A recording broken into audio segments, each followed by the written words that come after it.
Well, new at 11, there's stories we hear about all too frequently. Tonight, local leaders are trying to raise awareness about domestic violence in our community.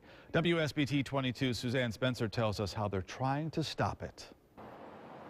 It's on a spring day when silence and words speak louder than any action.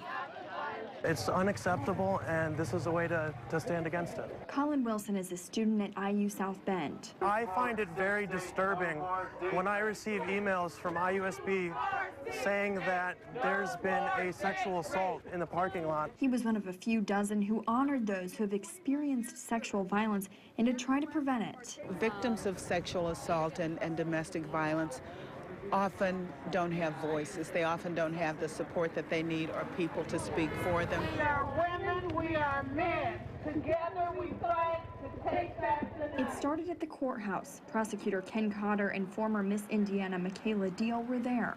What we can do in law enforcement is hold the perpetrator accountable. But that doesn't make a victim whole. That doesn't help a victim who has suffered that horrible loss. The hardest thing about keeping it quiet and keeping it to yourself is there's not a day that I went by that I didn't see the man's face that hurt me. Break the silence! Stop the violence!